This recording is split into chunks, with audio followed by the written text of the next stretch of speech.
자, 그 방법이 뭡니까? 1차적으로. 네, 그게 있겠죠? 이제 1차 네, 목표고요.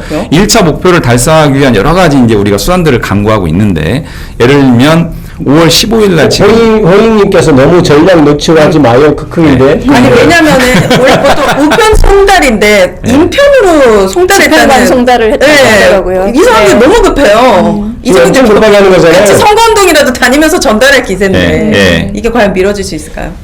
자, 일단 이렇게 정리해볼까요? 네. 지금, 그건 누가 뭐 전략 노출은 아니고, 당연히 누가 보더라도 6월 3일 전에 선거가 안 나는 게 맞겠죠. 일반적인 사법 절차에 따르면. 과연 지금 고등법원에서 하고 있는 게 그런 걸 기대할 수 있을까요? 그러니까, 우리는 이제 민주당대로 방어를 하겠지만, 지금 고등법원에서 보이는 행태에 대해서 먼저 설명을 해주시고, 6월 3일까지 가능한지 요거 이렇게 논리적으로 얘기하면 좋겠네요. 좋습니다.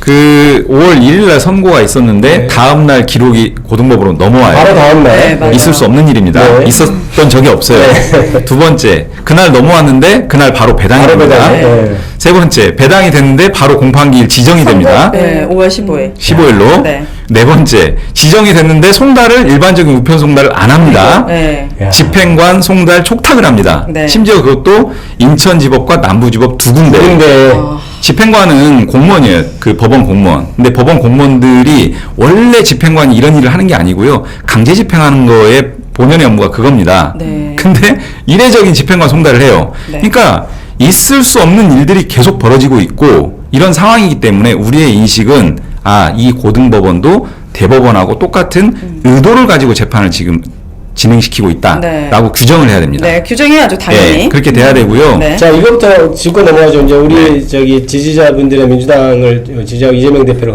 후보를 걱정하는 분들은 민주당 의원들이 너무 나이브하게 대응하는 것 아니냐. 그건 아니라는 점을 일단 말씀드린 건 뭐냐면 민주당 의원들은 일단 항소심 재판부, 서울 고등법원 재판부도 속도를 막 내서 뭔가 이재명 후보를 이른바 제거하기 위한 그런 거 수순으로 가고 있다는 점은 인식을 거의 같이 하고 있는 정확하게. 거잖아요. 네. 네. 정확하게 보고 있습니다. 예, 네. 그 다음에요. 그렇게 예. 해서 이제 그렇게 가고 있어요. 그러면 네.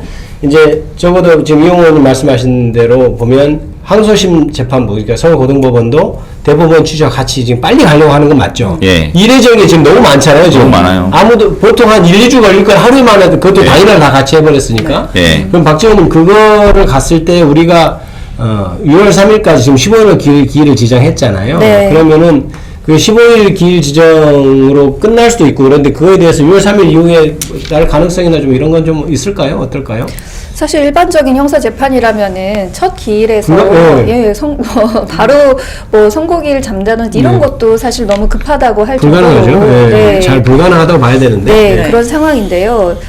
우리가 얘기 나눈 것처럼 이례적인 절차들이 계속되고 있기 때문에 저희도 정말 경계를 하고 할 수 있는 모든 안을 놓고 대응 전략을 그렇죠. 짜야 된다 이렇게 생각을 하고 있는데 이제 한 가지 대법원 판결 관련해서 저희가 많이 반성하는 지점이 대법원 선고가 5월 1일에 잡혔다고 했을 때 지금과는 다르게 굉장히 낙관적으로 그 결과를 예측하면서 그 재판 진행 과정에 대한 관심이나 정치적인 압력 같은 것이 상대적으로 굉장히 낮았던 것 같아요. 맞습니다. 그래서 지금 이 고법 판결 같은 경우에는 앞서 이제 100만인 서면운동 이게 무슨 의미냐 이런 이제 질문도 하셨는데 그만큼 대법원 판결이 잘못됐다는 것에 대한 사회적인 그런 인식이 이렇게 올라와 있다는 것을 보여주고 고등법원 판사들은 대법원과 똑같은 짓을 하면 안 된다는 것에 대한 분명한 경고를 일단은 해야 될 필요가 있다.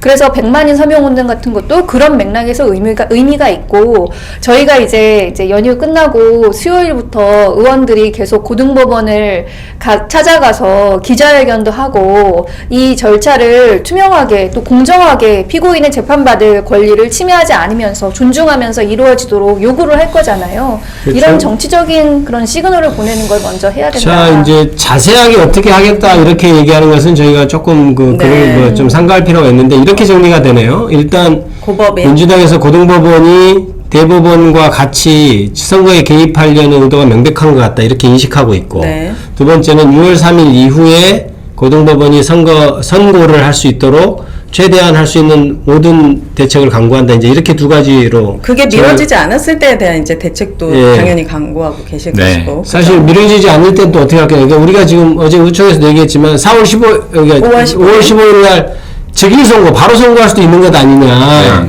그 다음에 7일 상고 기간은 어떻게 되는 거냐. 나중에 상고에서 20일 그것도 안 주는 거 아니냐. 이런 거에 대해서 다양한 논의가 네, 있었고 있었죠. 모든 경우의 수를 촘촘히 지금 분석을 했지 않습니까? 네. 지금 법무위원 그때 위원장으로서도 네. 예, 어떻게 지금 분석하고 있는지 그것만 네. 각 경우의 수를 다 대비하고 있는 건 맞죠? 네네. 네. 그러니까 아까 무죄가 말씀- 나왔을 때도 대비하고 계신 건 맞죠? 예. 그래서 네. 그런 얘기도 하죠. 검사가 무죄하고 무죄 선고 검사가 상고하는 경우 네. 이런 것까지 다 대비하고 있는 거 맞으신가요? 네. 그러니까 아까 1단계는 그 대선 전에 파기환송심 선고가 나오지 않게 하는 것. 그 다음에 2단계는 네. 만약에 그게 이제 무너졌어. 그래서 대선 전에 파기환송심 선고가 나와서 대법원으로 올라갔을 때 이거를 또 저지하는 거. 이런 단계적인 어떤 스텝들을 거기에 맞게 좀 대응책을 다 마련해놓고 있고요. 네. 그래서 저는 6월 3일 전에 파기환송심 선고는 안 나온다. 안 나오게 하겠다. 연락을 하겠다. 안 나오게 그러면 하겠다라고 하는 부분들을 분명하게 좀 말씀을 드리고요. 네. 그 다음에 이제 6월 3일 이후에 네. 그럼 이제 재판이 진행이 계속 된다는 거 아닙니까? 6월 3일 이후에 재판이 진행됐을 때의 방책 또한 다 마련해 놓고 있다. 네. 이렇게 좀 말씀드리겠습니다. 그러면